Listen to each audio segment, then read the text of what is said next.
Are you feeling overwhelmed by hormonal changes? If you're a woman, you're not alone. With over 1,000 hormone disruptors in our environment, it's no wonder things can feel out of balance. On top of that, natural changes like PMS, menopause, and other life stages can leave you feeling tired, irritable, and trapped in a constant battle with your body. But here's the good news. You don't have to suffer through it. Hormone Harmony by Happy Mammoth is here to help. This herbal formula fine-tunes your hormones, balancing estrogen, testosterone, and even stress hormones like cortisol, which can contribute to weight gain, racing thoughts, poor sleep, and more. With over 40,000 five-star reviews and a bottle selling every 24 seconds, the results speak for themselves. Ready to feel like yourself again? For a limited time, get 15% off your first order at happymammoth.com using code NEXTCHAPTER at checkout. Visit happymammoth.com today and get your old self back naturally. All you homeowners have unique needs. Some feel the need to paint their door a vibrant shade of blue. Others have the need to decorate their bathroom with fish, anchors, and other nautical items.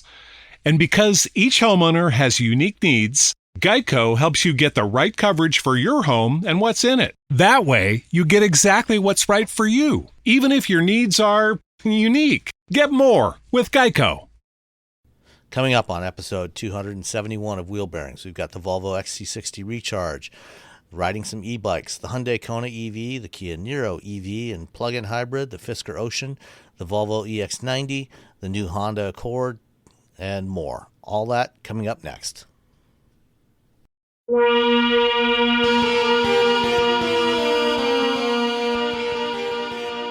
This is episode 271 of Wheel Bearings. I'm Sam with Blue Sandwich from Guidehouse Insights. And I am Nicole Wakeland from the Newsweek's Fast Women podcast. And Nicole is back, and Robbie's gone this time because Robbie is in LA today doing the driving cars he's a juror for the World Car of the Year program. Right. So he's doing that in LA today. Meanwhile, you're heading to LA tomorrow to drive the same cars. To do the same thing. So I'm also on the jury, but I decided I was going to show up a little bit later to the event because I've driven a lot of these already for the North American Car and Truck of the Year. So I have fewer that I need to get my hands on. So I actually really, Sam, the whole reason I did this, I'm like, I have to be there for Wheel Bearings to heck with World Car. I have to really be here appreciate for Wheel that. Bearings. And hopefully next week we can get all three of us back together. Oh, that would be wonderful. I thought it was going to be this week. When you said Robbie wasn't here, I was like, no. I thought we finally had all Yeah, well, of when us. I talked to Robbie last week, we were talking about this week, and he told me, I couldn't remember what he told me, but he told me he couldn't do today because, and it turns out it's because of World Car, and we were going to try and record tomorrow, but of course, you won't be available tomorrow. I'll be on an airplane tomorrow. Yeah, see, this is complicated. We are busy people, all of us. All three of us are on and off airplanes. I just got back from Austin from the Electrify Expo there. Yes, and I just got back 3 days ago from Austria, driving the Fisker Ocean, which I will talk about a little bit later. Excellent. Yeah. All right. Well, what else have you been driving? Okay, I have a million cars to talk about this week, which is good that Robbie's not here because he'll take his time slot. But it's all EV. It's all electric. Well, I have one hybrid in there, but it's like all about electrification. All plug-ins. All plug-in. There's plug-ins and everything plugs in. I feel like I have jumped forward, like the future's here. So I'm going to start. If you could see the little list, it's like Post-it notes all over my desk. So I have each car all laid out. So I'm going to start with these. The first car is the Hyundai Kona EV. Isn't that what Robbie has? Doesn't he have a Kona? He does. He and his wife own a or lease a Kona EV. Yes. So I'm kind of sad he's not here to be like, yay, my car, because I was thinking about him when this came in. So the Hyundai Kona EV, it's a carryover this year. There's 3 different trims. It runs anywhere from $33,550 to $41,550. So 41, getting a little pricier, but 33.5 is a little bit more reasonable. Like that's a car. That's at the low end. It's the second cheapest EV that you can get with a range of more than 200 miles. The only other one that's cheaper is the Bolt. Yes, exactly. So it's not a bad deal. And I like, I've always said I like Hyundais because I do feel like they you get a lot of bang for your buck with them. The same thing of Kia, which I'm going to talk about later. They put a lot of content in the vehicle, so you don't get a base trim and feel like, oh man, I have made a horrible mistake. Like it doesn't feel horrible and cheap and plasticky and all the least number of features. They still come pretty well featured. You get more if you go higher, but you get a decent car in that base trim. So what you get is 258 miles of range. You get 200 horsepower, 291 pound-feet of torque. You can charge it relatively quickly. So depending on what you use for a charger, that 10 to 80% charging rate that everybody gives nowadays, at a level 3, about 47 minutes, at a level 2, 64 minutes. That's not bad. I mean, that is, that's 75 kilowatt charging, which is better than the Bolt. Right. But not as good as most of the newer EVs. Exactly. So it's not like, woohoo, amazing, but it's also not terrible. So I'm going to call it average on that front. It is front-wheel drive only. So if you live in the Northeast or someplace snowy, like where you live, Sam, then you need to go get some winter tires, which we've raved about, winter tires, people. Which you should probably do anyway, even if you have all-wheel drive. Yes. It's November. If you live somewhere where it's snowy and cold, even though we've had like 70-degree days the last few days, your winter tires should be on your car by now. And it comes with, like we were talking about, I was mentioning the standard features. There's heated front seats, an 8-way power driver's seat, an 8-inch infotainment screen. You get wireless Apple CarPlay and Android Auto. That's all on the base trim. That's pretty cool. Like the heated front seat things, that's kind of neat. An 8-way power driver's seat, a lot of base trims, you're getting a manual seat. So it's like little things, but they do make the experience a little bit better. If you move up the trim, you get a 10.25-inch infotainment screen. And I know there's a reason for this next bit, and I always forget what it is, but it's wireless Apple CarPlay and Android Auto in the base, but it's wired when you move up. You get a bigger screen, but now you got to plug in a wire. And I remember once having this explained to me why. Were you the person, Sam? You know everything. I think it's because of the particular head unit that they're using with the bigger screen. It's the electronics box that drives that bigger screen. Okay. Is actually an older box that doesn't have the wireless support built in. So it feels like the one is one of those weird times like, yeah, get more, but not right there. The one thing that goes backwards. So you got to plug it in, but you'll survive. This higher trim's also getting an 8-speaker Harman Kardon audio. There's leather trims. There's ventilated front seats, and you also get a 10.25-inch digital instrument cluster. So you get some kind of cool stuff as you move up. So this is like, it's small. It's not a big car, but I really like this. Like tooling around in it for a couple of days. It was a fun car. It was easy to drive. It has plenty of power. It has a good little amount of cargo room. I mean, it's not, if you're looking for a cargo hauler or something for lots of people, this just isn't the right segment. It's too small for you. But if you want something that's a little bit more compact, like you're just carrying random groceries, you're not someone who's doing home improvement projects in your, needing your car, or you have something bigger that you can use to do that. But if you live someplace where you want an EV, you've got 258 miles of range, your daily drive is more than covered by this. Don't worry about range anxiety, people. 258 miles. How often do you drive that in a day? I still hear so many people complaining about saying, well, it's going to run out of juice, so I'm going to be out. I'm like, how much do you drive in an average day? Well, the answer to that question is yes. 80% of Americans drive less than 40 miles a day. So if you're average American listening, you drive far less than what the Kona EV is able to provide you for range. So stop worrying about the range anxiety. If you're going on a road trip, which you're not doing every single day, then you have to plan it out a little bit to make sure that you stop to charge and you know where the chargers are. And, but it's not as hard as you think. But for the average person, I think this is a great city car. I like the size of this. And because of its size, it's easy to park. It's a lot easier to park than trying to parallel park a Hummer, for example. Yeah. Well, this week I happen to have, and I will talk about it in a later episode because I have so much. I have a Ram 1500, and it's like, oh my God! I literally pulled into the parking lot to go watch Black Adam yesterday, and I couldn't find a parking space where people weren't. I'm like, seriously, I'm gonna have to park in the next town over because all these spots are too small. So. Yeah.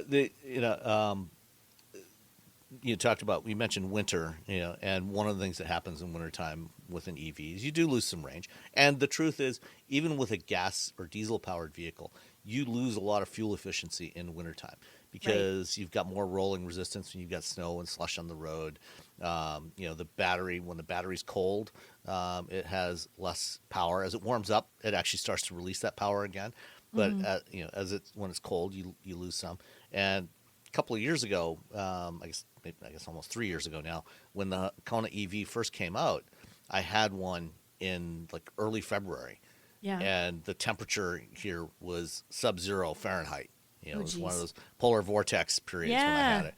And I still got, over 170 miles of range out of it, even when it's sub-zero. So, yeah, it lost about 30% of its range.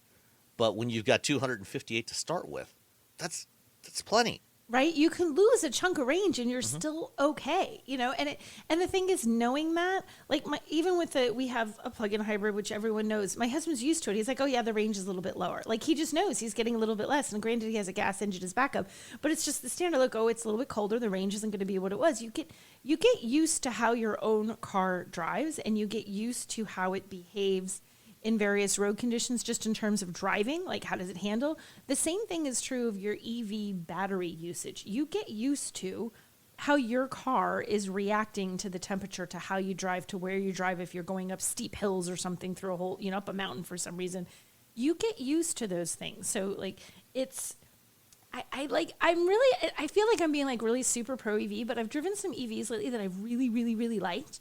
And I'm coming to like them more and more. And I keep hearing people saying all these negative things about them.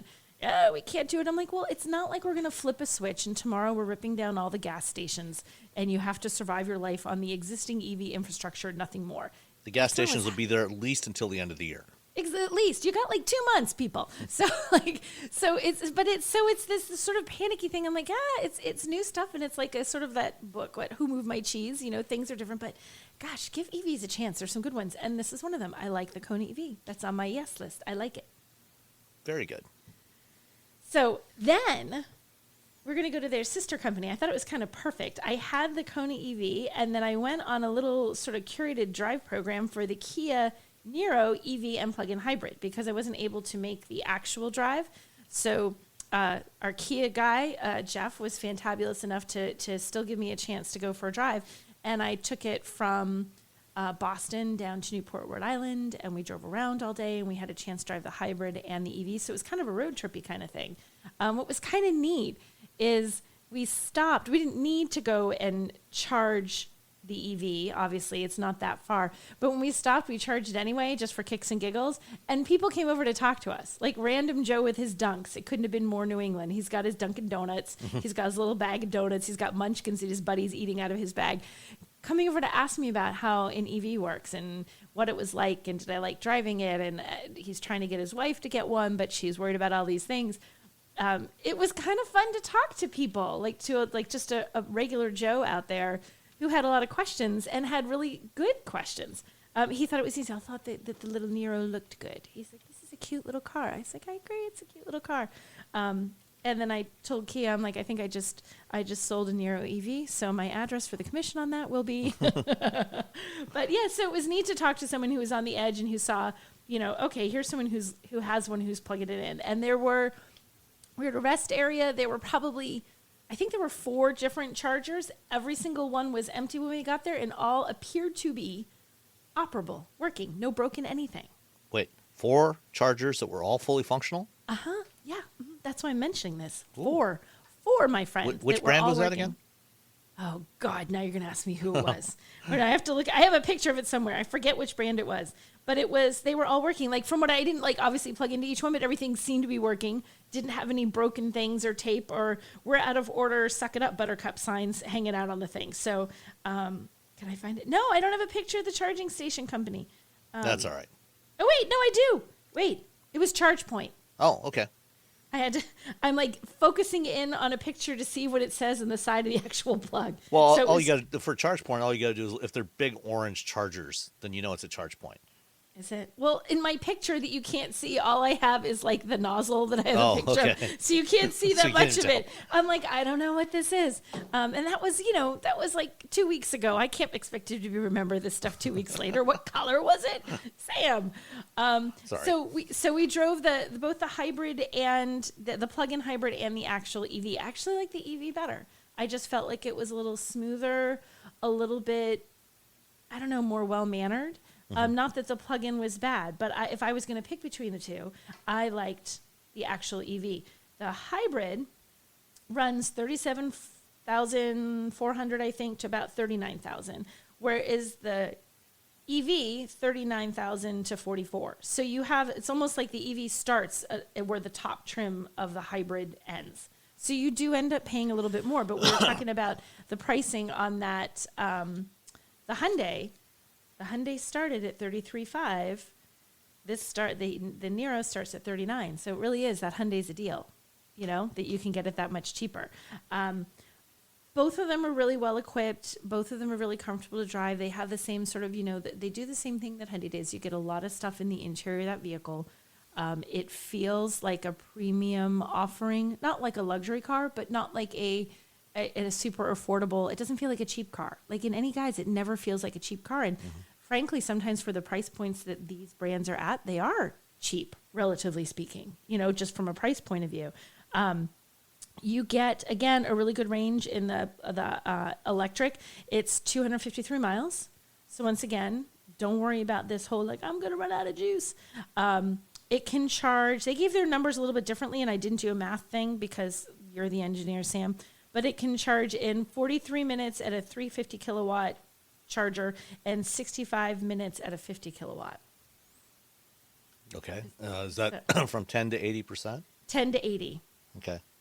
So Sam, if you could see, I can see now the smoke's coming out of Sam's ears. So I still feel like that's a pretty decent amount of charging. And it's quiet and it's comfortable, and I enjoy driving the EV. The plug-in hybrid, you're going to get 33 miles of range in the plug-in, which is a decent plug-in hybrid range. In that one, it's 180 horsepower, 195 pound-feet of torque, and you've got the plug-in hybrid is a 1.6 liter four-cylinder. They both come with a good range of features, but I think that really the thing is it came down to the drive. I just felt like and it's not like the plug-in was bad, but if you can afford the extra little bump to go with the straight up electric and you're ready to make that move, I would go with the electric because I thought it was fantastic. We spent a lot of time driving around in that. We were driving around Newport. We were checking out the ocean. We were, just spent a whole basically 3 days sort of living with that car as if we were on a little mini vacation. I was with Eileen Falkenberg Hall, my Newsweek co-host. So the two of us were driving around. It was very easy to live with. I found it a very easy. And then we even we went into Providence briefly, and we parked at a parking garage, and there were chargers there. And that one I didn't take a picture of. It was a company I'd never heard of. And just so you know, Mr. If they're orange, they were orange, but it wasn't ChargePoint. Oh, okay. But it was also, here was the drawback thing, though, when you talk about, nothing was broken. There were only, I think, 2 chargers in this giant parking garage, but it was okay, so, and I can't remember the level, go to level 2 in the back and you will have a charger. And we're they're in a dark corner of some upper level where are they? I'm wandering around this parking. We're oh God, I'm if you were really running low on power and this is your stop, you'd be oh God, I'm not going to make it. I'm going to get stuck on level 1 and I'm never ever going to find where these are. So once we found it was huzzah, but they were kind of hard to find. Yeah. I feel like that's always been one of my annoyances with, some of the chargers, especially in parking garages and things like that. They tend to be hidden somewhere, and they don't put any signs up to tell you where they are. That was the thing. You knew we were looking at an app, so we knew there were chargers there. But then we got there, and it was where are they? You see a million signs in a garage, Nordstrom, in a mall. Nordstrom's this way, Macy's that way, go this way for X Street, go that way for Y Street. They won't tell you where the chargers are. But they will not tell you. They will not put up a stinking sign so you know where the chargers are. So you do, in a large parking garage, you're driving aimlessly along and trying to figure out what corner of level 2 actually has the chargers. Been there, done that. Yeah, so that was not fun. But, once we got it plugged in, we were there for a little while again, sort of topped it off. So we were out and about, and we just sort of finding the chargers that were there and available. We weren't, oh my God, we got to find one. Just what was there and what was available. And we were easily able to keep this thing charged, which was pretty cool. Yeah. So while you were talking, I pulled up the specs for the Niro. Yes. And that reminded me that one of the things about the Niro is, unlike the other new EVs from Hyundai, Kia, and Genesis, which are built on the eGMP architecture, this does not have the really super fast charging, so it won't charge at 240 kilowatts like an EV6 or an Ioniq 5 or GV60 does. The maximum charge rate is 80 or 85 kilowatts, so it's only slightly faster than the Kona. And it's interesting that they list the charge times to 80%. On a 50 kilowatt, like you said, 65 minutes. On a 100 kilowatt charger, it drops to 45 minutes, but it won't actually use the full 100 kilowatts. It's only using about 80 or 85. Yeah. And on 350 kilowatts, it drops it by only another 2 minutes when you go from 100 to a 350 to 43 minutes. So I think it probably is able to sustain it a little bit longer on the 350 because the 350's got better cooling of the charger and everything. Yeah. So what I would recommend if you do buy one of these, please, if you go to a charging station and there are multiple chargers, and like the one nearby me here is, there's at the EA station, there's 6 chargers there. 2 of them are 350 kilowatt chargers. The other 4 are 150s. If you buy a Niro, unless all the other chargers are full, please don't use the 350 kilowatt charger. Because somebody else can use that. Yes, because if somebody quickly. that has an EV with a faster charge rate comes up, they would like to be able to use that. For example, last week when I had the Lucid Air for the weekend, I went over to the EA station. Yes. And there was a Chevy Bolt parked at the 350 kilowatt charger. The Bolt only charges at 50 kilowatts. Did you shake your fist at the sky in frustration, Sam? No. No, I'm a nice guy. I don't do that sort of nonsense. I waited until he walked into the store and slashed his tires. Okay, that's a much more acceptable reaction. I approve. Sorry, I did not do that.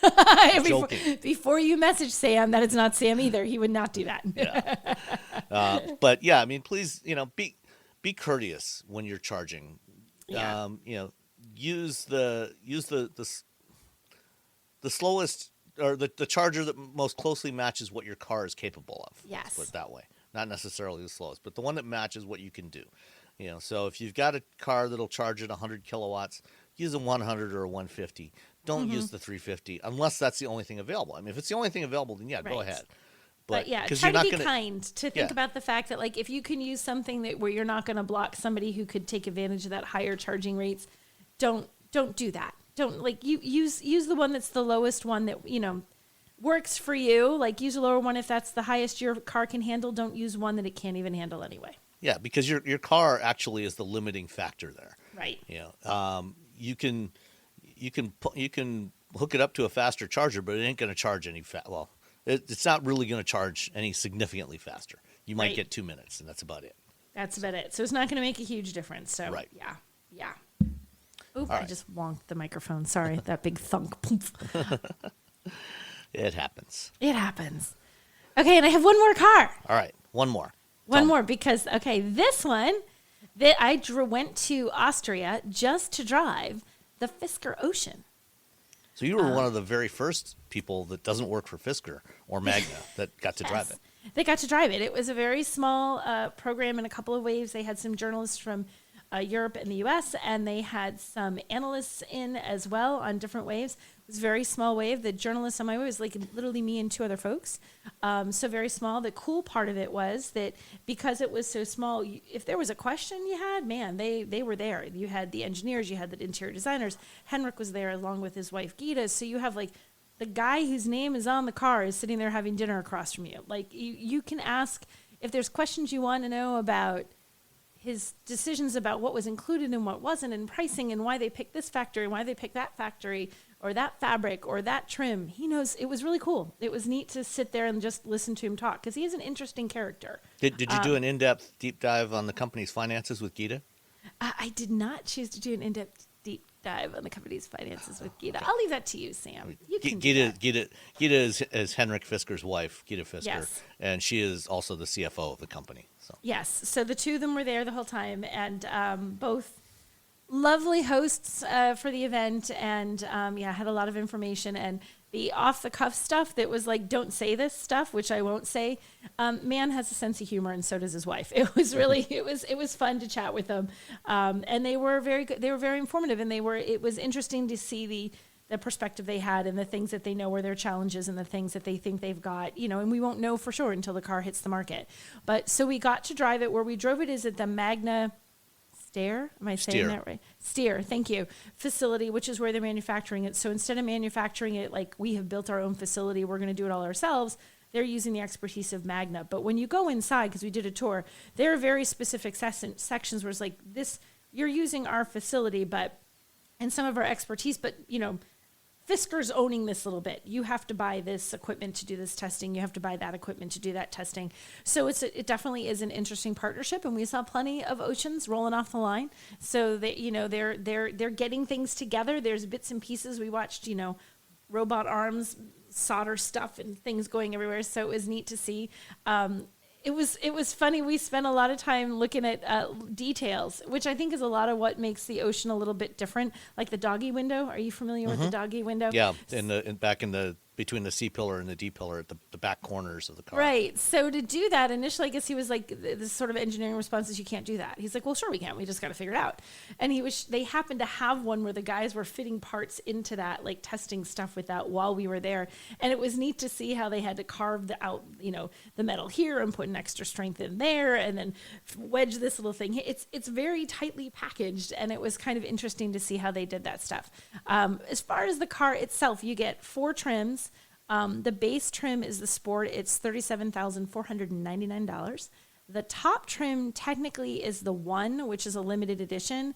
That's $68,999. Same price as the Extreme. And the difference is the One gets fancy badging and I think a fancy color. So it's like a couple little cosmetic things. And I think it basically includes all the options as standard. Yeah, equipment. it has everything. So you can get that. You could have gotten that. That's sold out. But now you can get the Extreme, which I don't think is sold out. I don't think. So you've got basically 3 trim levels to choose from because that one is pretty much gone.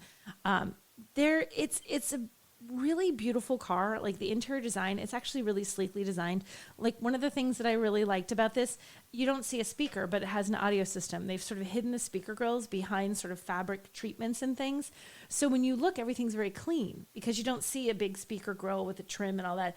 In the interest of giving that sort of very streamlined appearance, even the controls for the air vents. So you can control hot and cold right there with some buttons that are on the under the infotainment screen, or you can go into the infotainment and control them as well. But if you want to control the directional part, it is again in the infotainment. You sort of like drag and hold it where you want the vents to go. So there's no little toggle vent things, which I'm honestly not sure how I feel about. I don't know if I love that or hate that, because like suddenly you're freezing and you want to change the angle of your air vent, you have to go to the infotainment to change the angle of your air vent. Yeah, see that's I'm not keen on. I don't have a problem with it being there, but I kind of want it a little. I'm like, I don't know how I feel.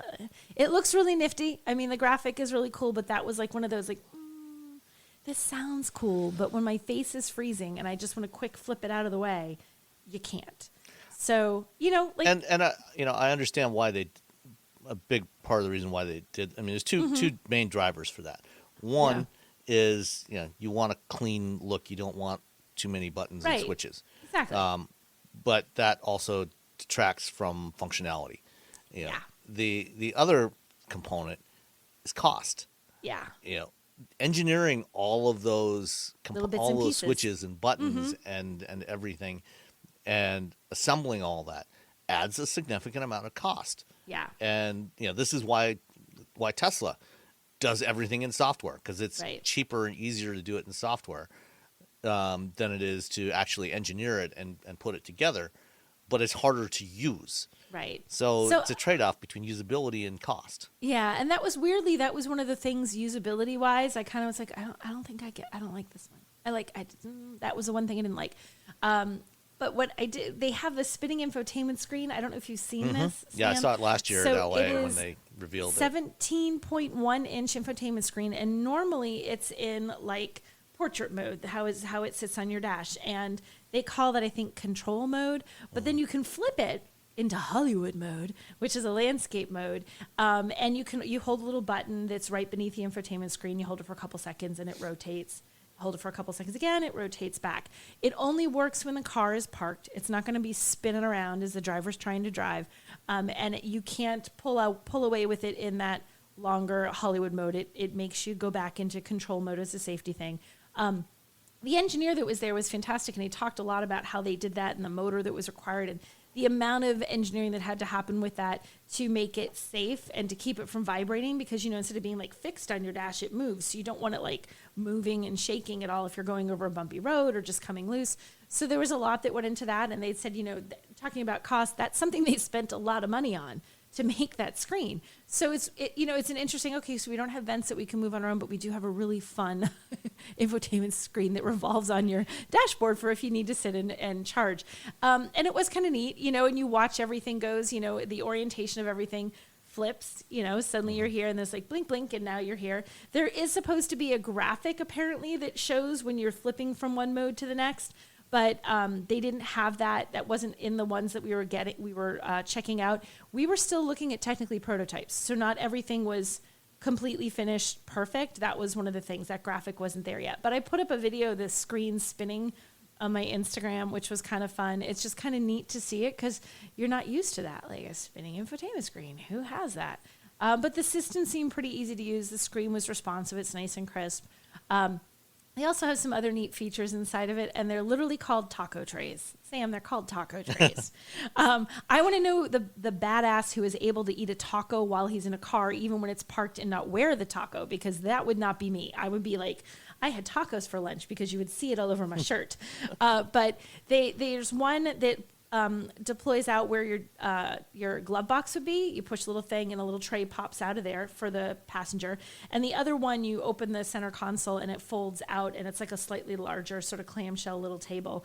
The idea being that if you're stopped and you are eating and you need a little surface, or you need a little work surface, like you could set like your phone up there or whatever. It gives you a little flat surface to use when you're not driving.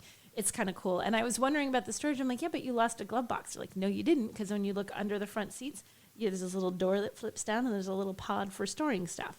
So you can put stuff in there, as sort of Henrik had said at one of the conversations, like, it's kind of where you put the junk you don't really use often. That's where you stick, like, you know, your registration's in there, your insurance is in there, the manual you never read is in there. Was that under like, the seat, under the passenger seat? It's under the passenger seat. Like so if you just reach under the passenger seat, you turn this little toggle and pop it down, and there's like a little space in there to store stuff. So it's like, okay, so we gave you this cool table thing. You took away your glove box. No, we didn't. We just kind of put it in a different spot. Something you don't go into that much anyway, we put it in a different spot. So that was, I thought, was a neat feature. So there's neat stuff in there, you know, like I think the little doggy window is a neat feature. I think the taco trays are a neat feature. I think the rotating infotainment screen is a neat feature. So it has features you're not going to find everywhere else, which kind of make it neat and different and interesting. As much as it's cool, like, okay, but you're driving a car, what's it like to drive? We're driving a prototype that is still getting some finessing.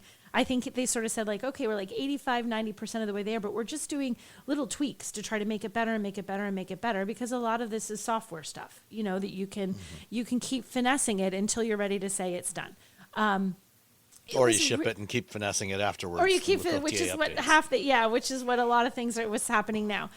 So it is a responsive vehicle to drive. It handles well. We had the section we drove was on the track at Magna. So they had us set up where we did like an acceleration, you know, like a launch control type deal.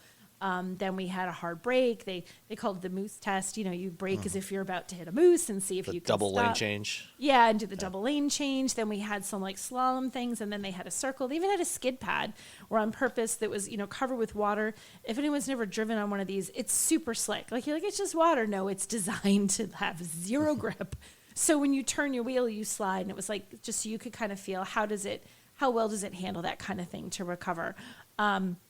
It handled really well. I was impressed with it, and they were still working on the torque direction. I lost the word that I'm looking for. Torque vectoring, thank you. The torque vectoring. So that wasn't even remotely close to where it was going to be. It was almost kind of like a 50-50 thing while we were driving it, and it still did really well. So I feel like as they continue to tweak that, I think it'll get better. If that's what I thought, okay, if this is what I'm experiencing and it's not where it's going to be, it should be even better. So I was impressed with how it drive. You know, it has the usual EV quiet, you know, which you love. And I didn't have any complaints about the drive, and I was impressed with it. I thought it drove really well. So let me ask you this. You recently also drove the VinFast VF8. Yes. And you had some complaints about that one not being quite finished. Yes. Which one of these, the Fisker Ocean or the VF8, do you think is closer to being ready to give to customers? The Fisker Ocean. Okay. 100%. I don't even have to think about it. Because here's the thing. I feel like the things that Fisker was saying to all of us, hey guys, this little bit we're still finessing, that little bit we're still finessing. They came right out and said, what you're driving is not what you're going to get. This little bit isn't quite ready yet, and we're still working on it. It'll be more ready by the time it gets into customer hands. The difference was VinFast was like, oh no, it's ready to go. Like they weren't acknowledging that there were things. So there's a difference there. So I feel like what VinFast is shipping is what VinFast is shipping.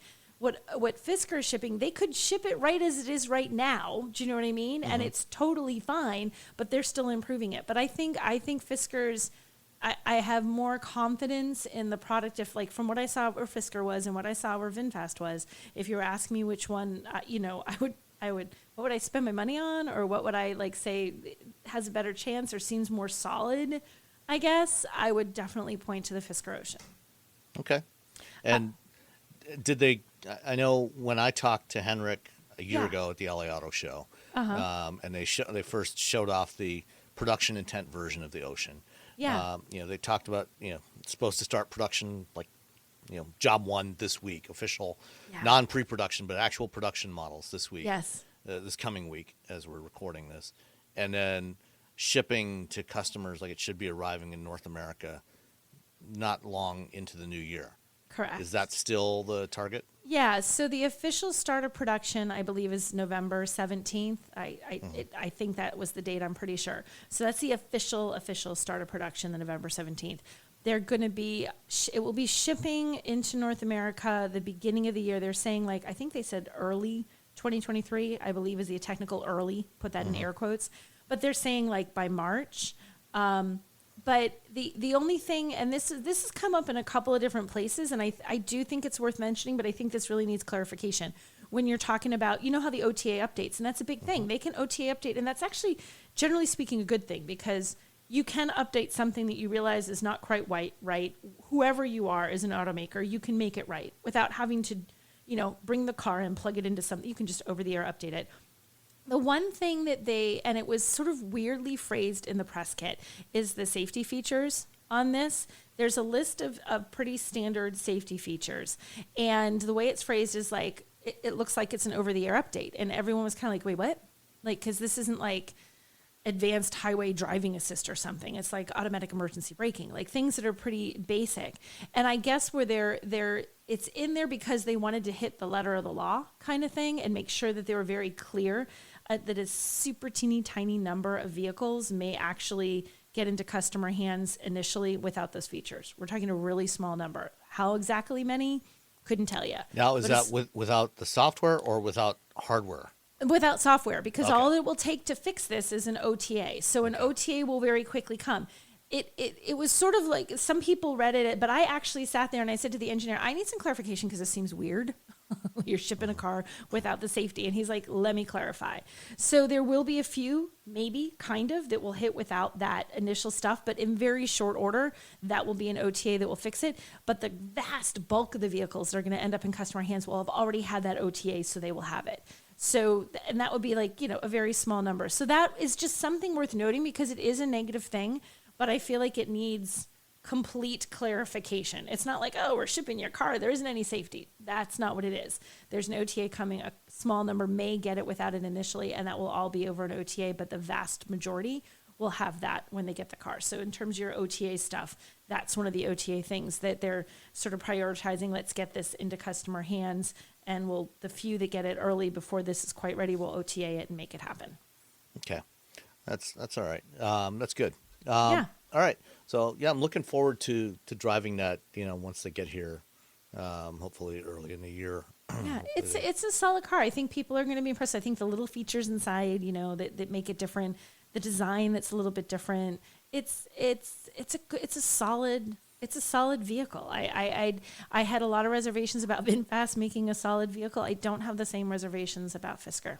Well, I mean, Magna Steyr, is part of Magna International. I think third largest automotive supplier in the world behind Bosch and Continental. Magna Steyr has been building vehicles. They're a contract manufacturer. They've been building vehicles for companies including BMW, Porsche, Jaguar, Mini, Chrysler. Yeah, we were in the factory. Mercedes-Benz. Yeah, we were in the factory, and there were years. like tons of like there's sections for different vehicles, and it's like you go by here's a whole bunch of G-Wagons, here's a whole bunch of BMWs, and here's your Fiskers. So like there are other cars. It's not like this is their, how do you build a car? Like they've been doing this for a long time. So Fisker's taking their expertise. I think Gita had said at one point, why would we, this takes some of the basic training stuff off our hands. These people know how to build a car. They've already done this. Every Mercedes-Benz G-Wagon ever built since it launched in 1979 has been built at that factory. Every single one. And when you think about that, that's a lot of years of building vehicles and expertise and assistance and just like knowing how to make things come together better than somebody who's never built a car before, because it's a ridiculously complicated process to get all of this to work together. So it's a smart move on the part of Fisker to say, look, we're not going to build our own factory. We're not going to try and do all of this on our, maybe someday, sure. But today we're going to rely on this expertise, and maybe that's how they'll go for whoever knows how long. Like you said, the G-Wagon's been doing it forever. But, for now, this is the way to go for them. It makes good financial sense for them. So one last question about the Ocean. Yes. If you had the choice of, I want a widescreen landscape display so I can watch Stranger Things while my car is charging. Okay. Or a fixed display and manual vent controls. Oh, And Sam. Which one would you take? Gosh.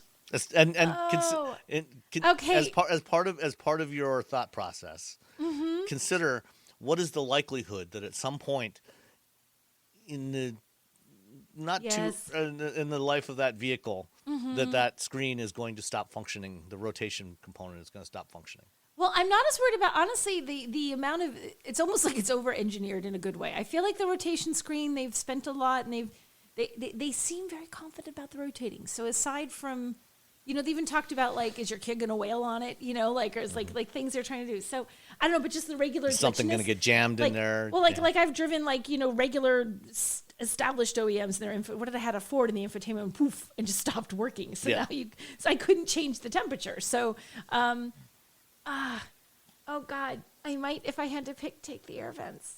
I mean, the infotainment's really, really cool, but I'm one of those, I'm driving and all of a sudden I realize like the right-hand side of my face is half frozen from the air vent and I just want to flip it. And you can't. It's not like it's this complicated, like 85 menus deep situation, but yeah.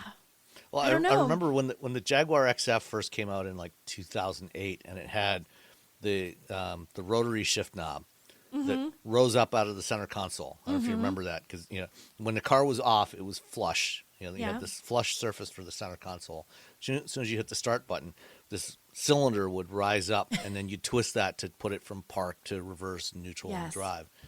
And given, and also the vents were motorized, because when the car was off, they would rotate back so you'd have a nice clean surface, and then they would flip around. And I just remember thinking, Jaguar's history with and British cars' history with electrical systems, and I'm just thinking, if you are a brand that has a less than ideal history of quality electrical systems, that was very politically phrased there, Sam.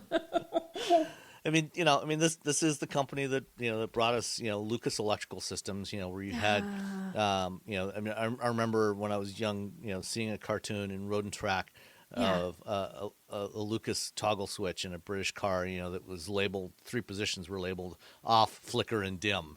And Lucas was known as the Prince of Darkness.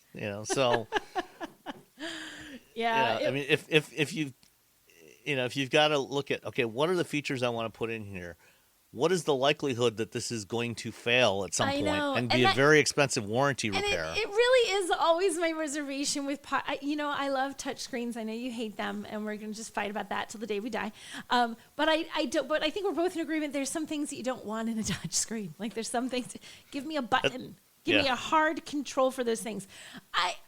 I feel And to their credit, Fisker does have a strip of hard controls below the screen. So you can change the temperature. Yeah, you can change the temperature. Like you just can't change where it's going. You just can't change the direction that it's going. Right. Yeah. So to change the direction, once you have it all set, and I don't know, maybe I'm someone who just fiddles with the air vents in my car too much, but I'm always, suddenly the sun's on the left-hand side and now I'm too cold, I'm too hot and I want to change it. I don't know. So it feels in my head like one of those things I'm being nitpicky, but I'm like, would this drive me absolutely like crazy at a certain point, or would I just get totally used to it? I don't know, but I think I'd like air vents. Air vents or spinning infotainment. I want both is what I really want. I want the air vents spun exactly the right direction, the infotainment and landscape, so I can watch Stranger Things and perhaps a Diet Coke and a cookie on the little taco tray. Now, what if perhaps they, brought back the BMW gesture controls, which have disappeared from the latest BMWs? I don't like those. And No. but what if the gesture control was just for the vents, so you could just put your finger. It's like it watched where your finger was, and you put your finger where you want the air to blow. It never works that well. If I could just do, but because if anything that's gesture control in a car, I hate because Sam can vouch as I'm talking right now. I'm talking with my hands. I just smacked the microphone. I'm talking with my hands all the time. So I'll be in the car and I'm talking to someone. I have accidentally turned the radio up to absolutely the highest volume known to man by waving my hand in the car, and I'm frantically trying to turn it back down again. I'm not a fan of the gesture control unless you can get me, Sam, like Star Trek level control where I can point at it. It's going to know that I want to move the vent down. If you can do that, I'm all in. But unless it's that, I don't want it. Okay, fair enough. I can live with that. Okay. All right. One of the hardest parts of getting older is feeling like something's off in your body, but not knowing exactly what. It's not just aging. It's often your hormones, too. When they fall out of balance, everything feels off. But here's the good news. This doesn't have to be the story of your next chapter. Hormone Harmony by Happy Mammoth is an herbal formula made with science-backed ingredients designed to fine-tune your hormones by balancing estrogen, testosterone, progesterone, and even stress hormones like cortisol. It helps with common issues such as hot flashes, poor sleep, low energy, bloating, and more. With over 40,000 reviews and a bottle sold every 24 seconds, the results speak for themselves. A survey found 86% of women lost weight, 77% saw an improved mood, and 100% felt like themselves again. Start your next chapter feeling balanced and in control. For a limited time, get 15% off your entire first order at happymammoth.com with code NEXTCHAPTER at checkout. Visit happymammoth.com today and get your old self back naturally. Does it ever feel like you're a marketing professional just speaking into the void? Well, with LinkedIn ads, you can know you're reaching the right decision makers. You can even target buyers by job title, industry, company, seniority, skills. Wait, did I say job title yet? Get started today and see how you can avoid the void and reach the right buyers with LinkedIn ads. We'll even give you a $100 credit on your next campaign. Get started at linkedin.com/results. Terms and conditions apply.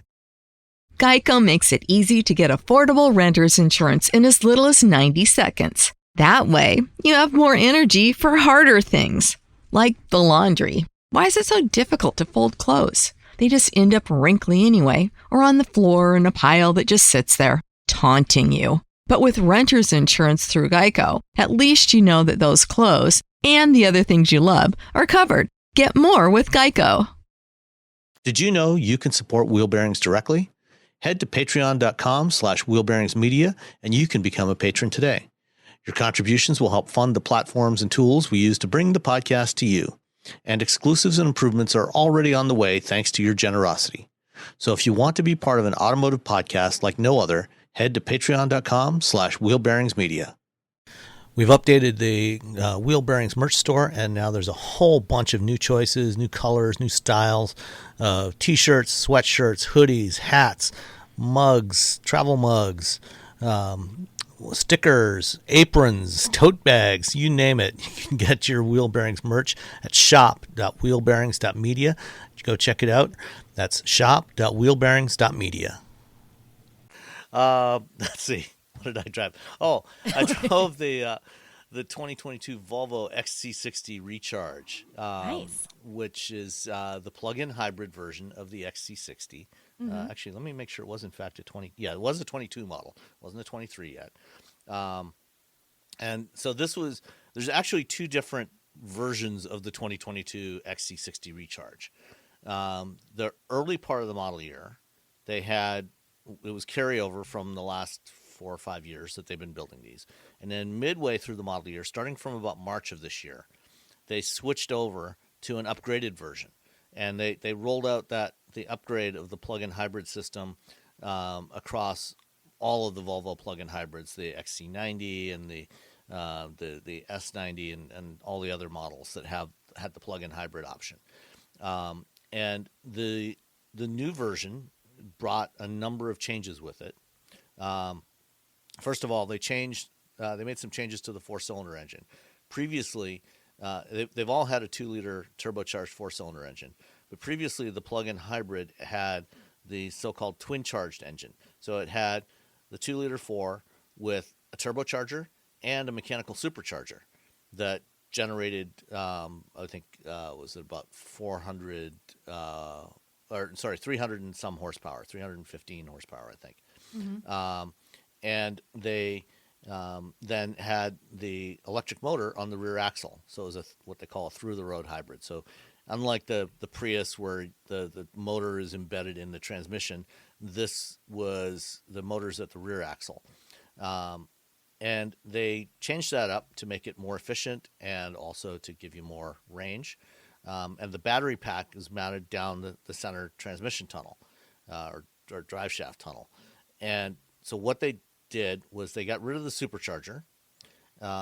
They went to a different turbo, and they added a 48-volt mild hybrid system on there. So you've got a belted starter generator on there. And that's also on the non-plug-in hybrids. So that's standard on all the Volvos now. So you've got a 48-volt mild hybrid system, and that took the place of the supercharger to provide a little bit of extra torque boost in there in some places and some regenerative braking. And they put a more powerful electric motor on the rear axle, 143 horsepower electric motor now on the rear axle. You got 312 horsepower at the front wheels from the engine. And then they upgraded the battery pack. So it's still the same physical size of battery pack, but they bumped it up to, I think, 18 kilowatt hours. So that it now went from having about, depending on which model you're looking at, I think on the XC60 it was 19 miles of electric range. It now has a rating of 36 miles of electric range, an EPA rating. That's pretty good. That's pretty good. That's very good, actually.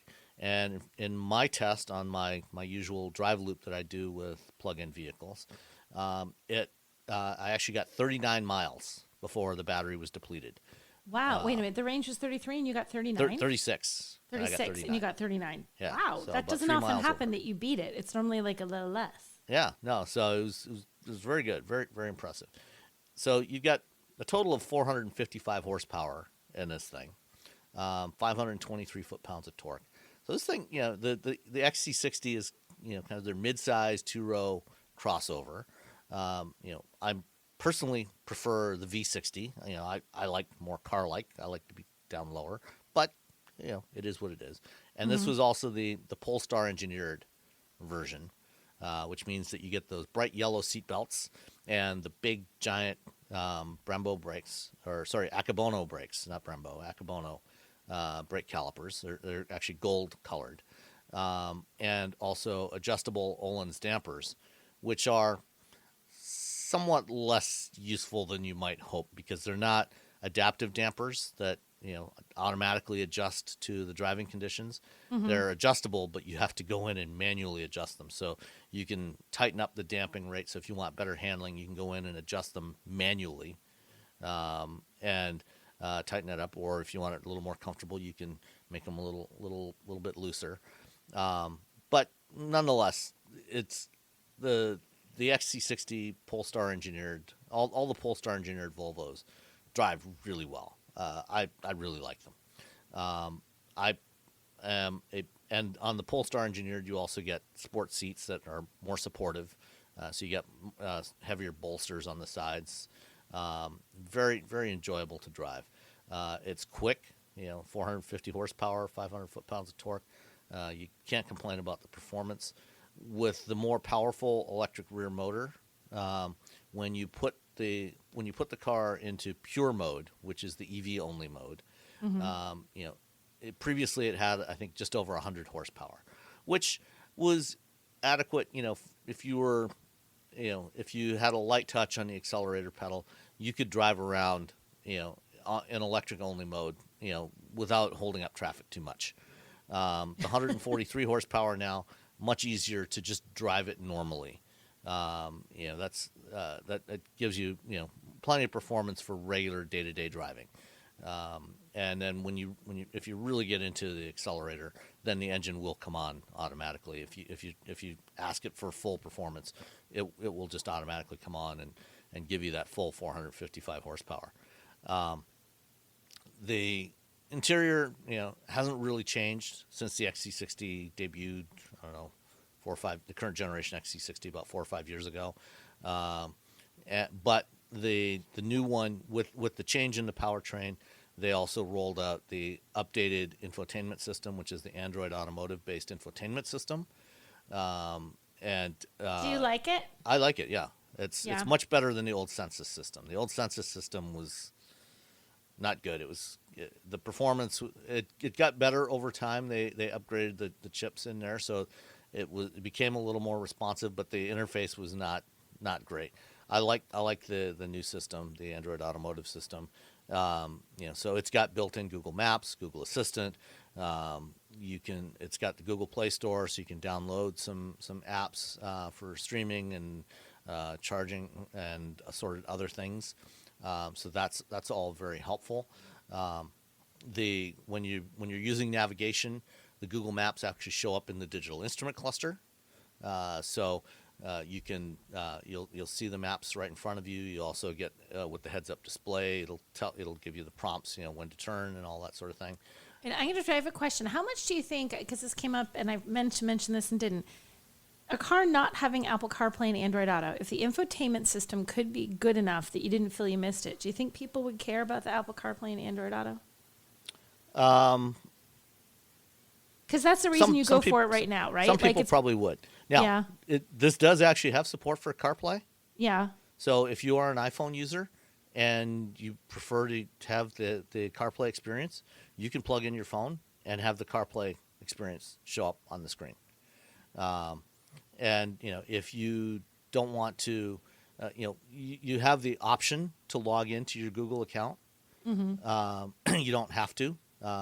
If you don't log into your own personal Google account, it'll just use a generic Google account, and you can still download apps to the device. So you don't have to mess around with your phone. It's all, the apps run right on the infotainment system.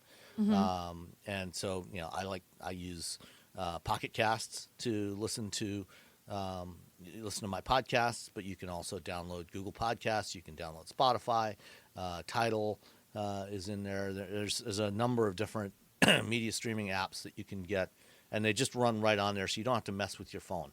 But if you want to use Apple Maps, you can certainly connect your phone to it and use Apple CarPlay as well. That works just fine. And then if you do log into your Google account, if you're in the Google ecosystem and you use Google Assistant, for example, and you've got it set up to recognize your voice. Like, for example, in my household, my wife and I both use Android phones, and we've got Google Assistant set up to recognize our voices. We have one Google-powered speaker in the kitchen that, for example, if I say, hey G, add milk to my shopping list, it will actually put it on. It'll recognize my voice as distinct from my wife's voice, and it'll add it to the shopping list that's tied to my account. Oh, that's cool. As opposed to hers. Yeah. And you can do that with Siri as well. Right. I think Siri has that ability to recognize different voices. But if you don't log into your Google account in the XC60 or any other Volvo, and this is actually true of any vehicle that's got Android Automotive, it just uses a generic, Google Assistant generically, so it doesn't have your personalization stuff in there. So, for example, you won't be able to add things to your calendar. If you log in, you can say, "Hey G, put an event on my put a doctor's appointment on my calendar for Tuesday at 10 a.m." and it'll just do that. Mm-hmm. That sort of thing. So you have more personalization if you log in, but you don't have to if you don't want to necessarily share that kind of stuff with Google. So it's up to you. What else? The comes with 4-year subscription to the connectivity, so you have support for all the Google Automotive services. After 4 years, you have to pay for connectivity, but that's fairly typical of across the industry. 3, 4, 5 years, somewhere in that range for most brands. The XC60 still has the pilot assist. It doesn't have, so it's a hands-on lane centering system. It's not hands-free driving. How did you think it worked? Did you feel like it was good? Did it do what it was supposed to do? It has gotten much better over the years. I mean, when I first drove it on an XC90 back in, I'll say like 2015 or 2016, it was not good. But since then, it has gotten substantially better. So it's still, on some sharper curves on the highway, it is a hands-on system. So, if you don't hold on to the wheel, it can drift out of the lane, on a sharper curve. Yeah. But it's not designed as a hands-free system. So your hands should be on the wheel anyway. Right. So if you're using it wrong, it's not its fault. That's right.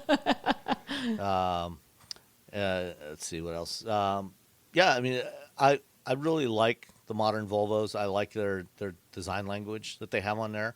And the XC60 is a nice roomy 5-seater, lots of cargo space in the back. Very, very enjoyable to drive. The total price on this, let's see, for the Polestar engineered version, that one comes in at a base price of $70,000. The regular XC60 plug-in hybrids start closer to about $60,000. All in, this one was $71,990.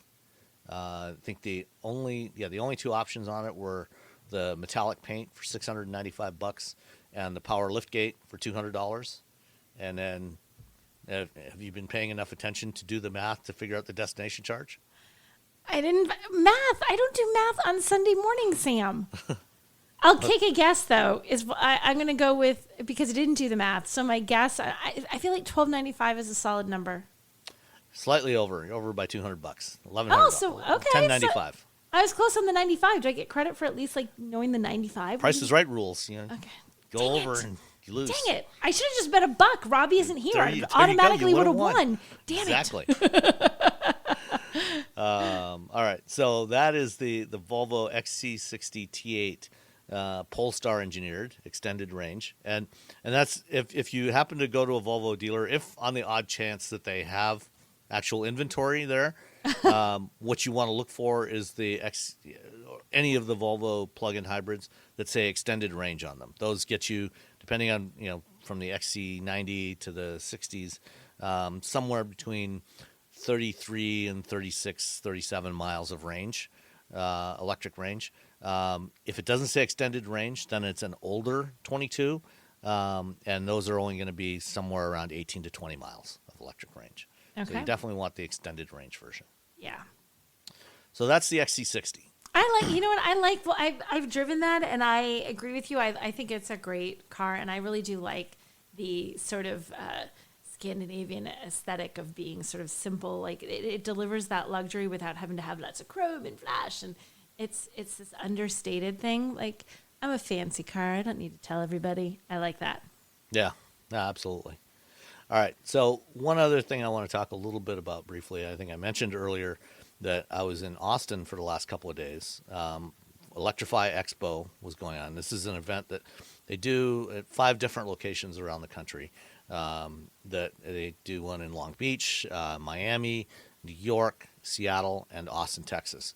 And this is kind of a combination of car show, bike show, and test drive event, where if you are interested in electrified vehicles, but you haven't had the opportunity to actually try one out and you want to be able to maybe try out a few different ones, this is a good opportunity to go out, learn more about vehicles, learn, talk to some of the product experts there, and actually take test drives.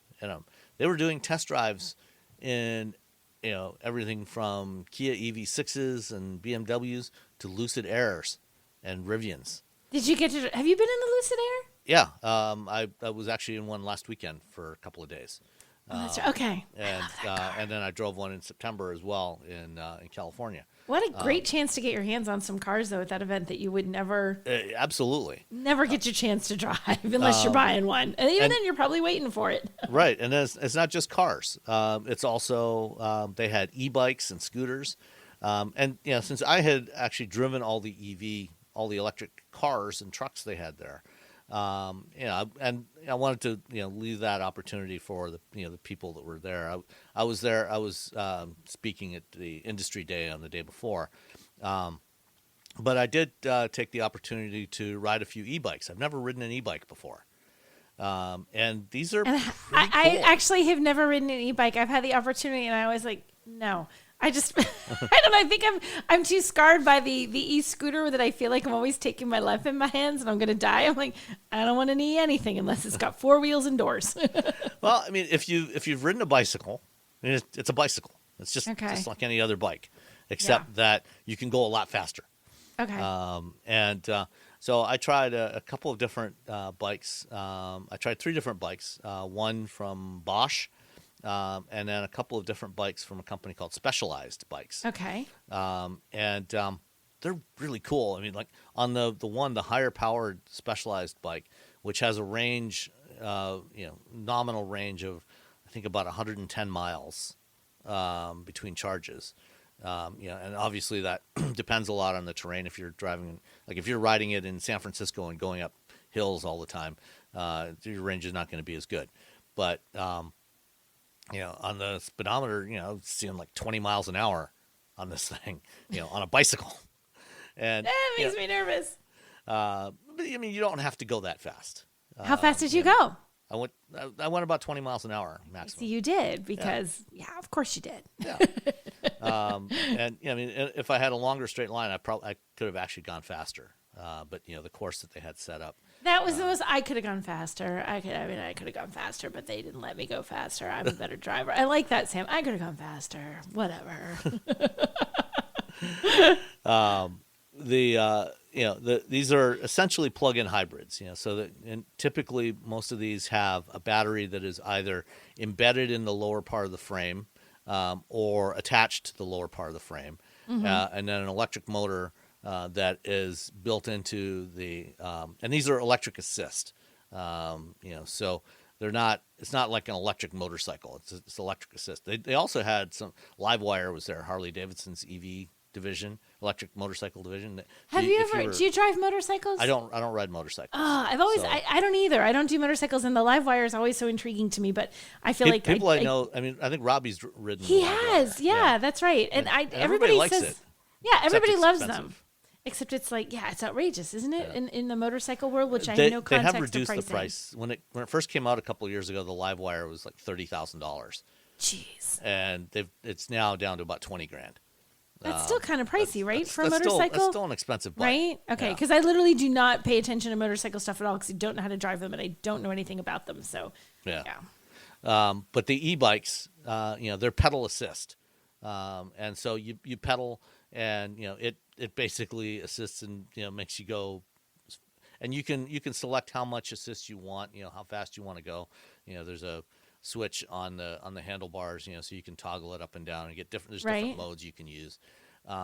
So I tried 3 different ones, and if I was riding on a regular basis, like for example, if I still worked in an office, I live in Ypsilanti, Michigan. If I was still working in an office in downtown Ann Arbor, for example, I would seriously consider getting an e-bike, for that commute into Ann Arbor. How far of a commute is that? I mean, to downtown, it's about, I think it's about 8 miles, 7 or 8 miles. Okay, so that's reasonable. That's a reasonable amount of e-bike driving. Right, yeah. and it's good for that, because there are some hills and stuff. And if you're going to work, you don't necessarily want to be all sweaty when you get to the office. So, Right. you still get some exercise, but you're not really working it so much. So it's really enjoyable to ride an e-bike. The only problem with them is, like the motorcycles, they're kind of expensive. Kind of pricey. Yeah, I mean the three different bikes I rode range between $4,000 and $6,000, and they can get for considerably a higher bike. than that. Yeah. See, that's But a I mean, lot for a high-end bike. bicycles are actually pretty expensive anyway. I mean, these things all had disc brakes and all kinds of other features on there, so they do get pretty expensive. But if you're looking for an e-bike, if you ride a bike regularly, and you want something to give you some assist, on longer rides, or if you live somewhere where it's hilly and you want to ride a bike, I would definitely take a look at an e-bike. Certainly, I mean, if you lived someplace like San Francisco, for example, and you don't want to drive, an e-bike is a great alternative in a place like that, because that electric assist, helps you get up those hills, and it's a fantastic I wonder the alternative. net, like, because they're not cheap, right? They're kind of expensive. So, but if you're able to, even if you live someplace where it's not like beautiful all the time, like San Francisco, if the weather gets crummy like it does here and where you live, Sam, if for the months of the year where it is nice, you were able to just take, or the days, like even in a couple days this week that we're in the 70s and it's November, if you could take that e-bike to work and save yourself having to put gas in a car, if your other vehicle is a gas vehicle, you might net kind of make out on that in the end. Oh yeah, You know? it would certainly be a lot cheaper than driving. Especially if Yeah. You're in California and you're paying Right. $6 or $7 a gallon, or even here, Ouch. it's still about $4.20 a gallon. Yeah. It would be a lot cheaper. So yeah, I mean, e-bikes are not inexpensive, but at the same time, it's a lot cheaper than driving a car. Yeah, and in the right case scenario, I can see where it makes sense. Like you said, you're 8 miles away from the office. That's easy. That's easy. Yeah. That's easy to do. Even when it's like a little bit chilly, it's 8 miles from the office. Bundle up like you do when you ride. You're a Miata guy. Bundle up like you do when you're Yeah, Miata, and exactly. enjoy a little bit more warm weather, a little bit more weather before you have to put it away for the winter. So I Yeah. can see how that would work. Yeah, no, so it's definitely something to consider as an alternative to a car if Yeah. you want to go electric, but maybe you're not quite ready to go all in on an electric car or SUV or truck, but you want to have some electrification in your life. An e-bike is a great alternative, and I think probably safer than most scooters. I think so. The scooters are too easy to follow. I'll kill myself on a scooter. That's how I die, on an electric scooter, if I try and ride But one. whatever you do, wear a helmet, Yes. whether it's a scooter or a bike. Yes, definitely. All right, let's get into some of the news items of the week. News. Start off with the Volvo EX90, which was Yes. revealed on Wednesday morning, Thursday Wednesday, morning? I Wednesday think. morning. Yeah. So we've finally seen the EX90 in its entirety, or we've seen what it looks like. We don't have necessarily all the technical details on it, but Right. we've seen what it looks like. And so this is going to be the replacement for the XC90. Starts production, I think, late summer next year in Yep. Charleston, South Carolina. That's going to be the first production location. And then they're going to add production in China as well for the Chinese market. And among other things, it's going to have standard luminar lidar, sorry, that is on above the windshield as part of the sensor suite for the driver assist and safety systems. It's also got, and we talked about this previously, I think, radar sensors on the inside of the car, little low power radar sensors that monitor all the seating positions. So it knows, for example, if there's a living thing, a person or animal in that seating position, A creature. if it's been left, if that person or animal has been left behind in the car, it can do things like automatically turn on the air conditioning, and if it's a hot day. I happen to think that's like the coolest thing that cars are now starting to do that. Like that a sensor can say there's some living, breathing creature in this car you have forgotten about, whether it's your dog, your cat, whatever, your kid, hopefully not any of those things, but whatever it is. And it's like, well, I can't get there in 2 seconds so they don't overheat. Let's just turn on the AC. Well, the other thing it does, if it detects as a child, in a car seat, or just a child left in the car, when you get out of the car, it will not lock the doors. Which is amazing. If it detects a child in the car.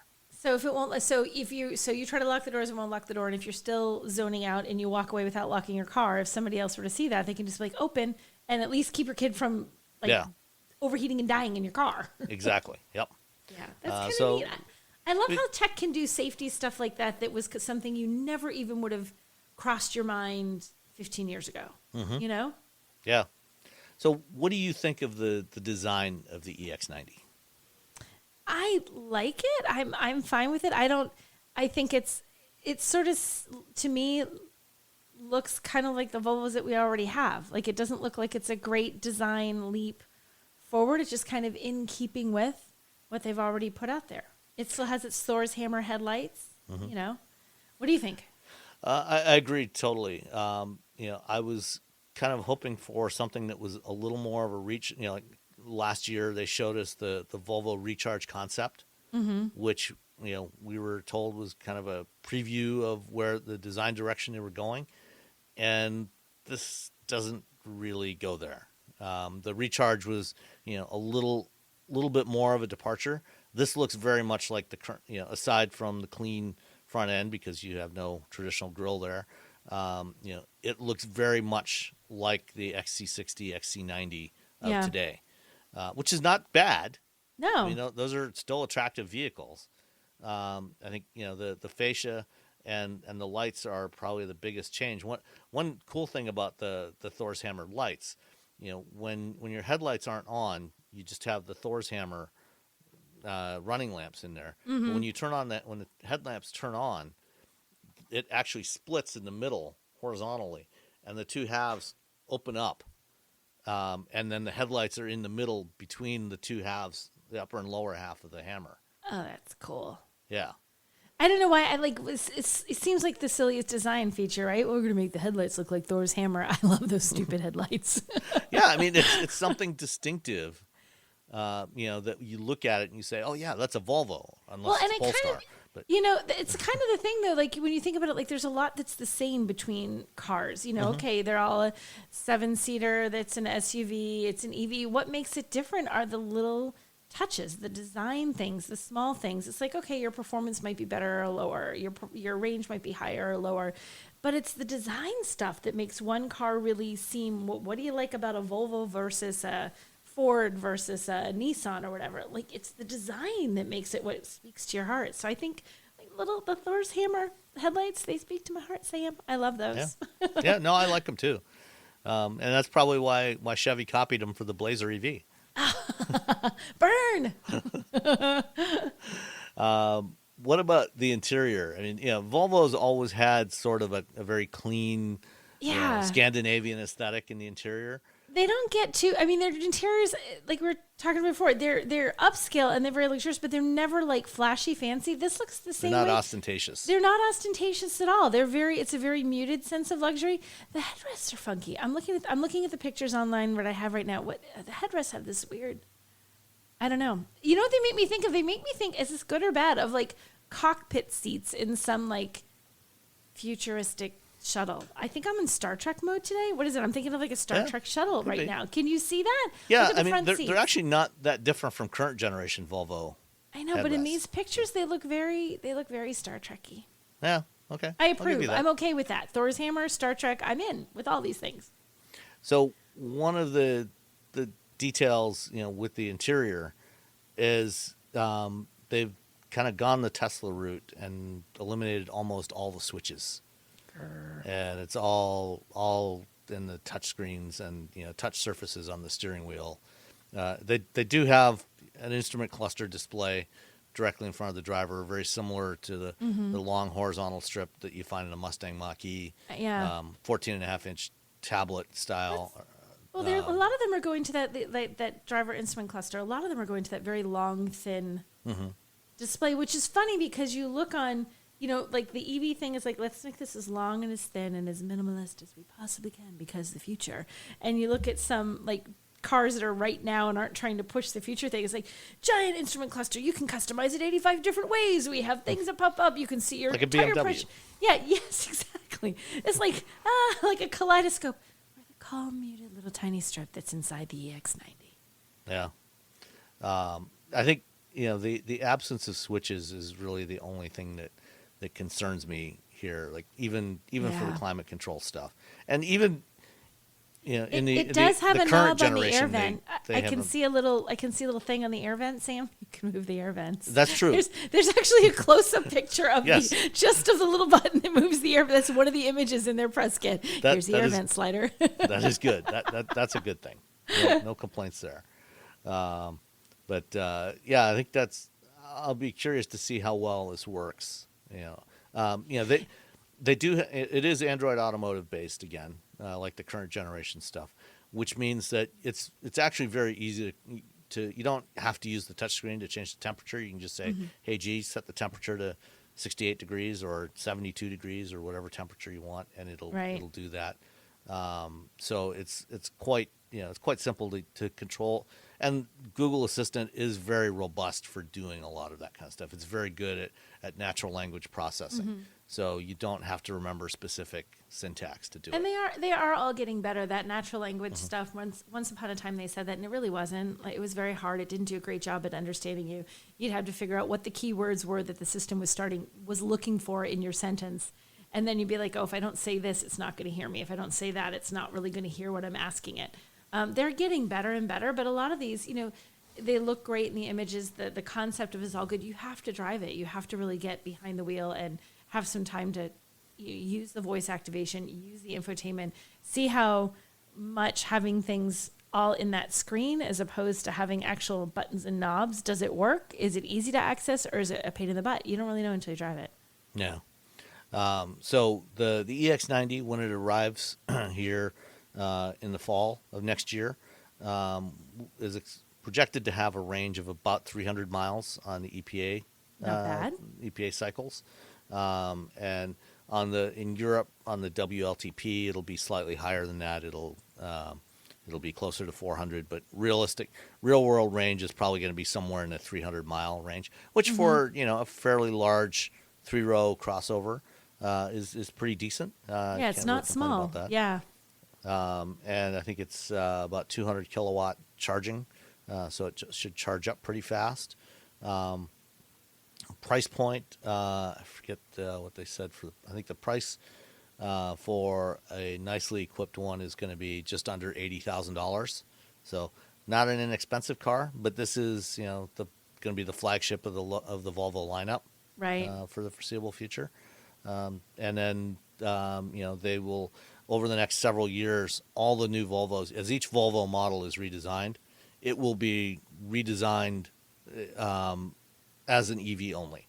So by 2026, I think they've said their entire lineup is just going to be electric.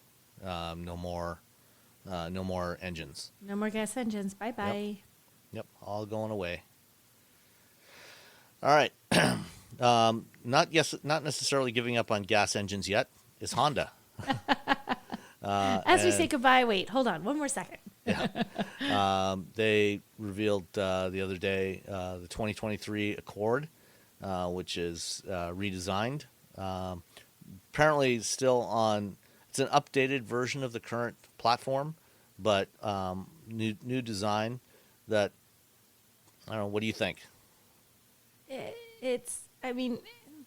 It's fine. I like the existing Accord. I mean, it's not exciting, I guess. Yeah. I mean, it's like what they've done with the Civic, and kind of it's like the basic idea and honed off all the edges and right. simplified it.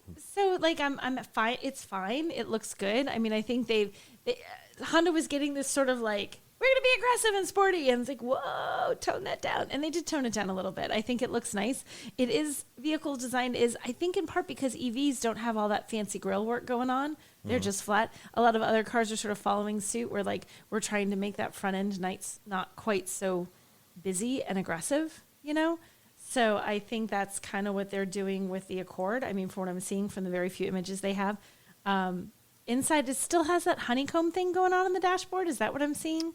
Like, look, that stripe across the middle of the dash. So Yes. it still has that honeycomb design. And I see lots of buttons and dials, just as a point of fact. There's lots of them. There's plenty of them on the steering wheel, on the middle of the dashboard. They're everywhere. Yeah, so it does have the honeycomb strip Right, for the still there. vents, Which I like. I think spans the that's entire a neat, dashboard. I think that's a neat design element that they have in Hondas. I think it looks cool. I don't know why I like it so much, but I do. Yeah, so only 2 powertrains available for this year. The 1.5 liter 4-cylinder turbo from the Civic as the base engine, or a hybrid. And I think they've said they're projecting about 50% of their 50% of new Accord sales are expected to be hybrids. I feel like buying a hybrid is almost becoming a no-brainer. And maybe like 10 years ago, getting a hybrid was kind of like, ooh. Well, there was much more of a price premium then for a hybrid. It was much more expensive. So now it's like they're not that much. There isn't that. It's not such a big deal to go up. And when you look at how much, like you said, if you're paying for gas in California, you're paying a small fortune for gas.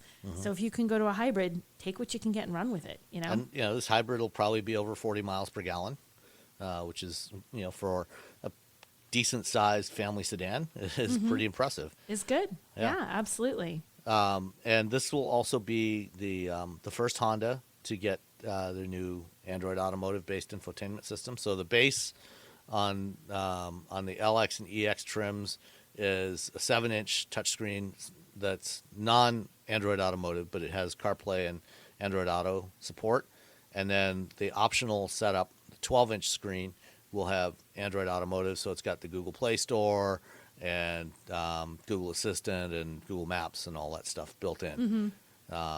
So that, did they say when that's coming? I didn't catch a date. Wait, let me scan. Look at the scanning press release. Scan quickly, Sam. Let's see. I think it'll probably be coming early in the new year. I don't think it says a specific date here yet. It's a 2023 model. Yeah, Honda, no, I can't. I don't see a date. I don't see any kind of date as I'm scanning down. I'm seeing like, what? 1982. That's when Accords first started production, not when they're starting. Well, actually, that was when they first started production in the U.S. In the U.S., I'm sorry. They started it in 76 was the original Accord. So in the Accords in the U.S., it was in Ohio in 1982. Fun fact, when you're scanning down a press release really quick. Yeah. So, the Accord was the first Honda built in North America, and I think the first Japanese branded vehicle built in North America, in Marysville, Ohio. There you go. All right.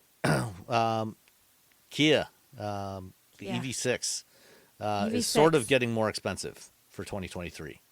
Only sort of? Only sort of, because I saw a few things the other day that popped up saying, they're raising the price of the EV6 by $7,000. That's partially true. Because the cheapest EV6 now you can get is $7,000 more than it was for model year 22. But that's because they are discontinuing the standard range model, the base standard, shorter range. It was like 230 mile range for with rear wheel drive. Did they say did they say the why? I haven't read through this whole thing, I admit. Did they say why? It doesn't really say why, but my guess is it probably has something to do with the fact that they're now launching the Niro. Yeah. And the Niro kind of fits into that same price slot where the base EV6 was. Right. In that just under $40,000 to mid $40,000 price range, you can get the Niro EV in that price range with actually slightly more range than you got with the base EV6 last year. Yep. And then the EV6 now starts with the Wind trim, which was previously the mid-level trim. That's now. What do you think about trim. these names? The Wind, the Wave. How do you feel about these trim names? It's better than EX or LX, I guess. Okay. Or Limited or S. I mean, it's all nonsensical marketing stuff. Didn't Kia once have was it the Soul that was like pop exclamation point? Yeah, they did. They had exclamation points and plus signs in there. And of course, they also had commercials where hamsters were driving them. So. Well, yeah, details, whatevs. Yes, they did. Yeah, that was hamsters were a part of the deal at the time. Yeah, and I always liked the Soul. The Soul was a cool little car. I actually really like the Kia Soul. I like it. I think it's a fun little car. I still like it. I've liked it for years. I still think it's a great little option. Great if you need to put cargo in something. It's a little boxy. It's great for cargo. So for 2023 model year, the base Kia EV6 Wind rear wheel drive starts at just under 48,000, just over 49,000 with delivery charge, assuming of course that you can actually find one. Yeah, which is that's a whole the other challenge. And I do like the EV6. I think the EV6 is a really strong. It's a strong vehicle. It's good. Good stuffs. Yeah. All right. And then the last one, Audi, with their first EV, the e-tron, they've had some success with that. They've sold, since it came out in 2019, I think they said they've sold about 150,000 of them globally. And when it came out, it was just called the e-tron, the Audi e-tron. Nothing else. Just e-tron. Just e-tron. And at the time, somebody from Audi told me, yeah, we kind of see this as like the original Audi Quattro in the 1980s, where the Quattro, which ultimately came to be known as the Quattro, the original Quattro. It was just the Quattro coupe, and now it's the e-tron. This is the e-tron, and then they started tacking on the e-tron name to everything else, like the e-tron GT, the Q4 e-tron, and others that are coming. And so they've decided for model year 24, they will rebadge the original e-tron as the Q8 e-tron. Okay. And it's also getting a bunch of upgrades for 24. The e-tron, the original e-tron was always nice to drive, but it was didn't have the greatest range, especially compared to Teslas and some others. They ultimately upgraded it. They got it up to about 240 mile range. It was originally like 204, 205 mile range, which was not great for a premium EV. But with the switch to the Q8 e-tron name, it's getting a bunch of upgrades. It's getting new motors.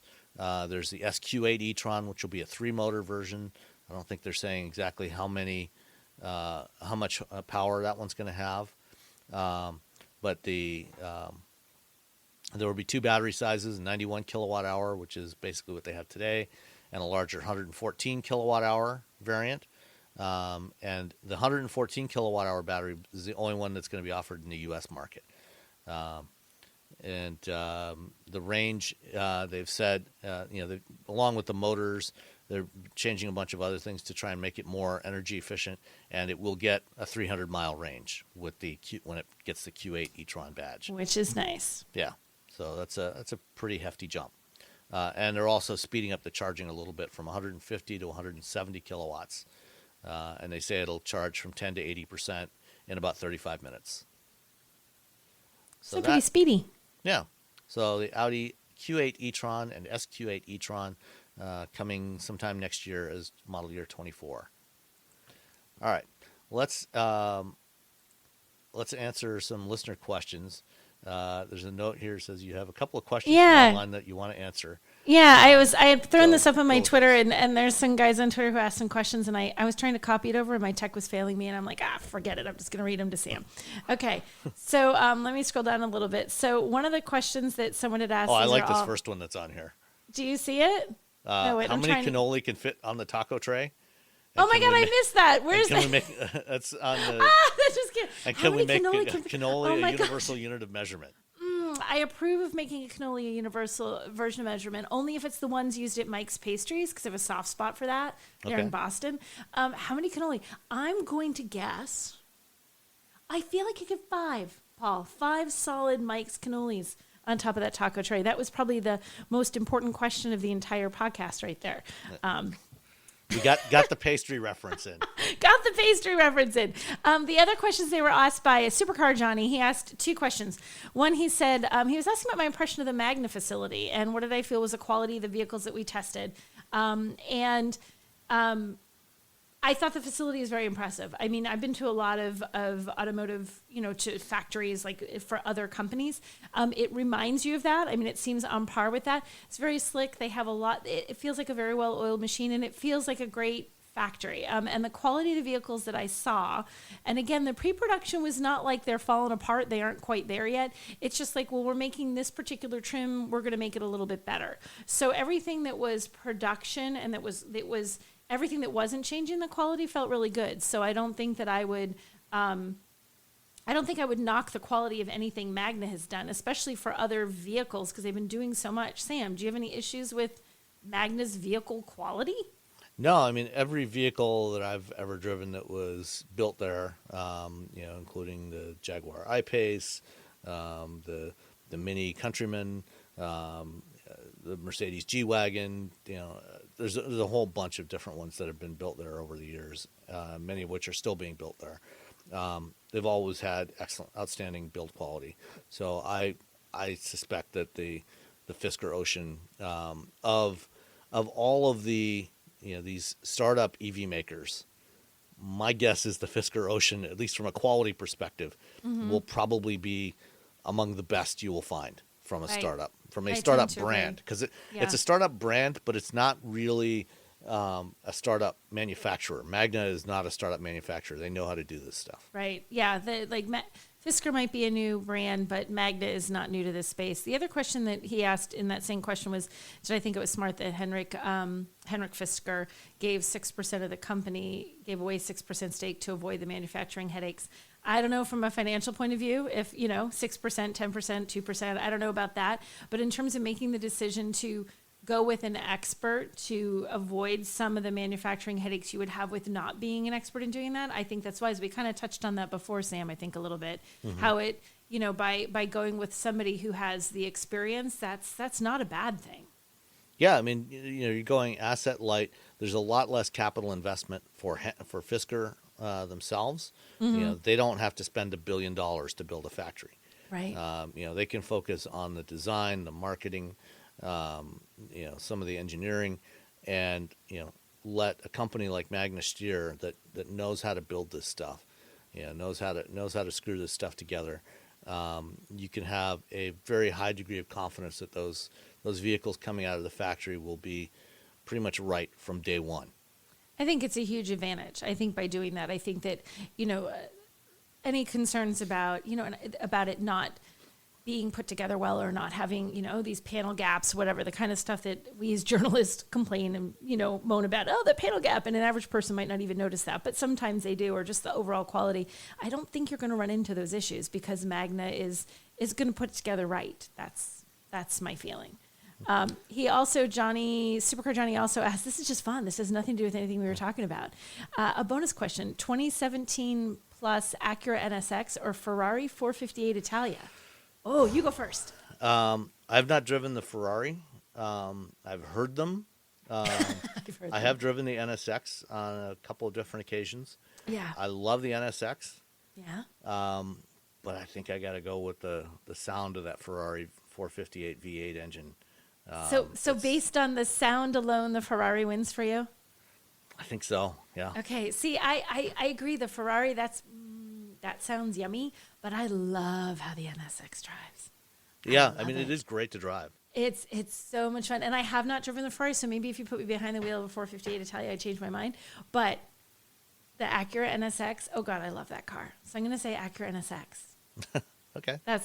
We're gonna disagree, and I think those were the only couple of questions that I had. Go for another one on your list there, and if anything else pops up, I'll let you know. So let's start with Ray here, and this was an email question that came in. And speaking of which, before I get into the question, we've generally always asked for questions on Twitter, but we'd also like to encourage you to send in your questions, given the precarious state of Twitter and what its future may or may not be. Send us, please send us your questions at feedback@wheelbearings.media. You can send them in anytime there, feedback@wheelbearings.media, and I'll pull them out of there and pull them in here. I'm also in the process of setting up a presence for Wheel Bearings on Mastodon, and I think probably also going to set up a Discord server for and where people can join the Discord and comment and ask questions and stuff in there as well. But anyway, Ray says, is there a future effort by automakers to offer an option like a dash cam that could use the onboard infotainment screen to display video? Since modern cars have a rear-facing camera, it could record activity behind you, with minimal additional cost per vehicle. Just add a forward-facing camera, and you have a multitude of views. I've heard that Tesla offers something like this, but are automakers for the masses thinking about adding this to their cars? I have not purchased an aftermarket dash cam because of the additional screen that I feel I'd have to put out of sight every time I park it, and for security reasons. Also, the cables running everywhere makes it too much of a hassle. So, Tesla does have dash cam capability built into their vehicles. You can, I think they store the video in the vehicle, and then you can stick a USB thumb drive into the USB port in the car and extract the video that way. You can also, almost all new cars now, or certainly the vast majority of new cars now, have forward-facing cameras that they use for the driver assist systems, for collision warning, lane keeping assist, that sort of thing. So the cameras are there, although they're typically in most vehicles they're 1.3 megapixel cameras, so it's not real high quality. But I think most dash cams are probably not much more than that anyway. There are some HD dash cams out there. They would have to add some ability for storage. GM, on some of their performance cars, some of the Camaros, and certainly on the Corvettes, they offer the performance recorder. I think call it something like that. Yeah, there's a feature, data recorder, I think or something. Yes. Yeah, I think. So there's a feature in there that uses that forward-facing camera, and it's primarily designed for use on the track when you take it to a track day, and you can stick an SD card in there and record, and it records not only the video but also records a bunch of vehicle data on there, and can do an overlay. So you can look back at your laps on the track and see how you were doing at various points, what kind of speed you were getting, what kind of lateral acceleration. So it's certainly possible to do it. And my guess is that what we will see is in the next couple of years, this will become a feature that a lot of automakers offer as a subscription that you can pay $5-10 a month. Because it's it's all about all that subscription stuff. It's all about that. If you want to pay for it, they'll be happy to give it to you. Yeah, one extra little bitty piece if you want that extra stuff. Yep. All right. William Charles asks, hey, crew, just a little real-world experience in the EV world doing a few road trips with my EV6. I've put 7,000 miles on it. The Electrify America network is by far the most dependable and widely available. I would certainly agree with the second part of that, widely available, aside from Tesla superchargers. Yes. My experience with the old chargers has been rather hit or miss.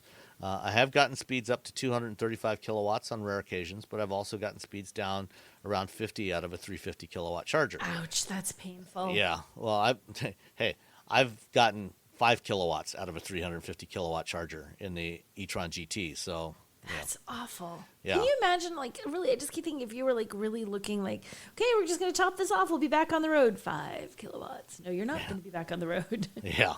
I've used the new chargers once, getting about 165 out of a 3 kilowatts out of a 350 kilowatt charger. The spots were well identified with painting on the ground, but the software did crash in the middle of the charge. The car continued charging. I would still say at this point that you should always have a backup and never rely on a single charging point, because things could go wrong, could go bad rather quickly. Please feel free to reach out. I'd have a lot more network experiences, including apps, and also would really appreciate learning more about the DC charging networks. So yeah, and this is the problem, is the inconsistency of the performance. Sometimes they work great. Sometimes they don't, and so that's a real pain. And if you're on a road trip, if you're around town, then you're much more likely to have multiple options available for DC fast charging. If the station you go to isn't working, there's a decent chance in a lot of cities that you can go a few miles and find another one that will be working much better. The problem is if you're on a road trip, if you're driving across country, a lot of times, there may be charging stations, today, every 60, 70 miles. And especially in rural areas, there may not be another option. So this is why it's imperative that, these companies really make sure that these things are working consistently, working fast, working up to spec all the time. Just like and they're the gas not, and pumps that's the inconsistent. Like, and that probably is the biggest frustration. You just don't know. You can find one that's working, you can find one that's open, and then you get there and it's like, yeah, it's not, your speed is just off. It's a frustrating situation. It really is frustrating. Yeah, absolutely. All right. Coach Cabrera asks, another one where we have to make a choice. Oh, make a choice. Okay, let's see. Pick one. 2019 Model 3, 50,000 miles, 3.0 software, or 2018 Tesla Model S, 78,000 miles with the older 2.5 software. So a used Model 3 or a Model S? A used Model 3 from 2019 or a used Model S from 2018 with more miles. I'm going with the Model 3 because it doesn't have as many miles, and I like the updated software. And yeah, so I'm going with the Model 3. Okay. What are you going with? The Kia EV6. That is not one of our options. That's cheating, Sam. Hey, that's just me. Kia EV6. All right. Michael H. Asked us, and I think this one was he's I think a patron, if I recall correctly, or it might have been William that was the patron. One of these came in through Patreon. Says, I'm from Canada, so I'm wondering, what do you think is the chance for the government, both U.S. and Canada, to install or mandate the installation of level 3 chargers instead of just regular chargers? That should be considered as stopping for gas for most EV owners. Thanks. At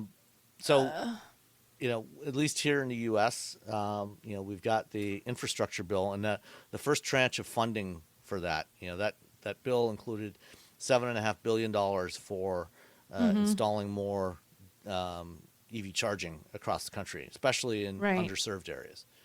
And it's actually going to be a mix of both. There's going to be a lot of level 3 chargers, those DC fast chargers. But there will also be level 2 chargers that are put in, in public places. Again, as I said, especially in smaller towns and various other underserved areas where right now it can often be very difficult to find charging.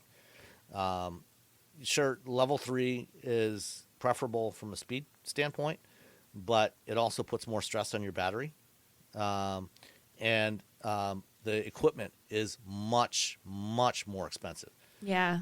That's like a big thing about it. It's like if I can give you one level 3 or I can give you 3 level 2s, you can get a lot more people some kind of charging by going with, it's actually, it's much more. I mean, is it worse? A level 2 AC charger, for a public charging setup, like what you'd find, curbside or in a parking garage, things like that, are typically, that would cost somewhere between $3,000 and $5,000 installed to do that. It depends on what the equipment is that's available there. Level 3 chargers, DC fast chargers, you're talking upwards of $100,000.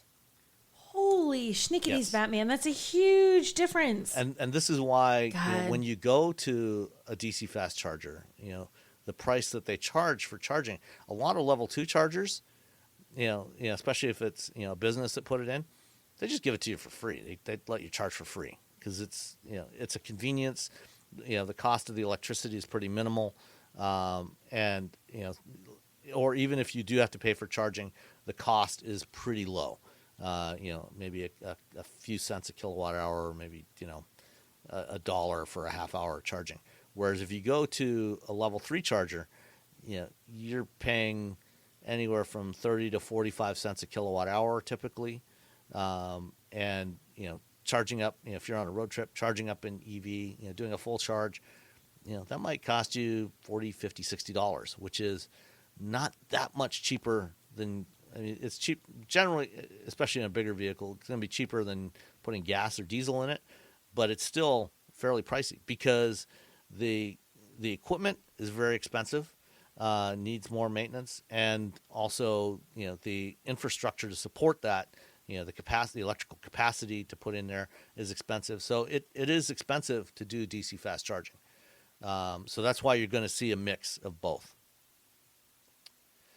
Which makes sense. I mean, it would be nice if everyone could do it, but yeah, from a cost point of view.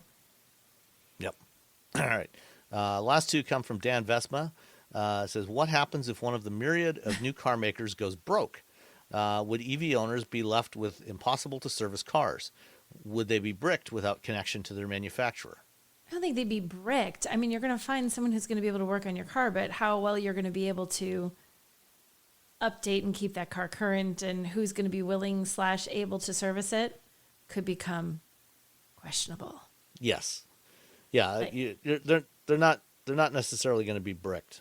Hopefully they won't be bricked. I would hope they wouldn't be bricked. If a manufacturer makes it so that it has to be connected to function, then I wouldn't buy that car. That sounds crazy. But being more difficult to service is definitely going to be an issue. I mean, and this has been an issue, for example, with a lot of people that bought the first gen Tesla Roadster. Yeah. Tesla obviously hasn't gone away, but that car had components that ultimately were not shared with any other Tesla. A lot of stuff on there was bespoke to that vehicle.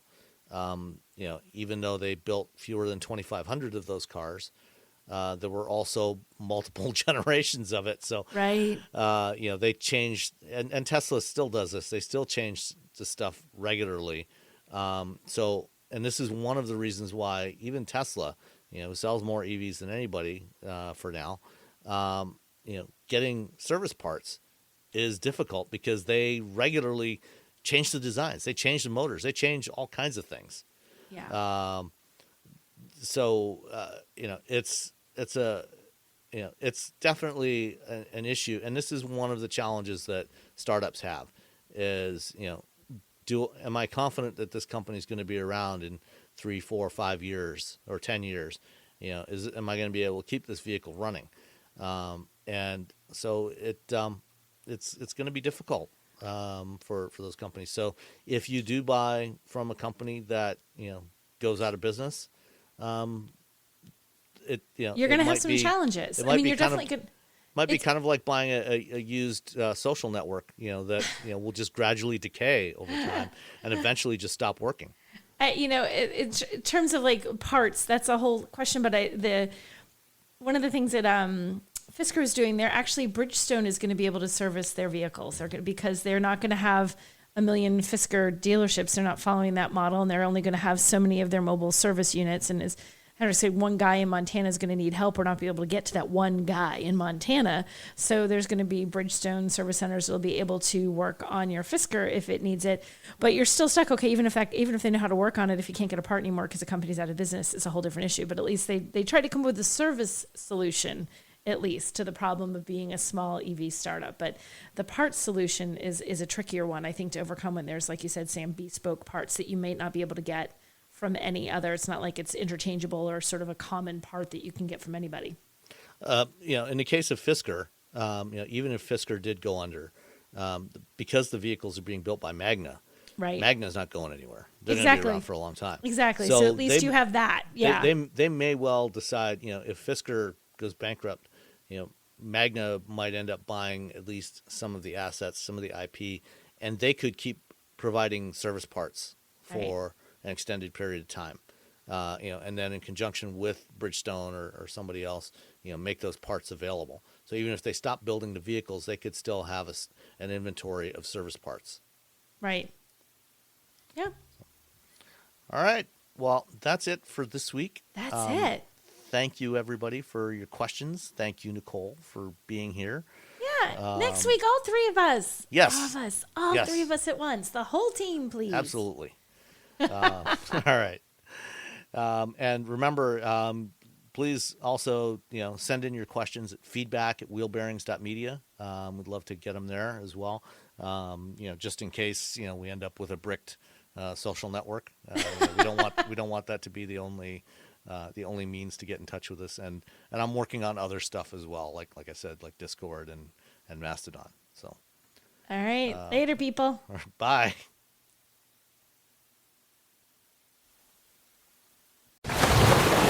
Brace the rudders! Raise the sails! Raise the sails! Captain, an unidentified ship is approaching. Over. Roger. Wait, is that an Enterprise sales solution? Reach sales professionals, not professional sailors. With LinkedIn ads, you can target the right people by industry, job title, and more.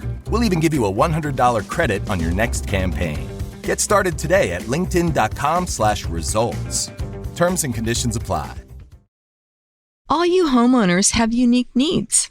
Some feel the need to leave up holiday decorations year-round. Others have the need to use their garage as practice space for their new metal band. And because each homeowner has unique needs, Geico helps you get the right coverage for your home and what's in it. That way, you get exactly what's right for you, even if your needs are unique. Get more with Geico.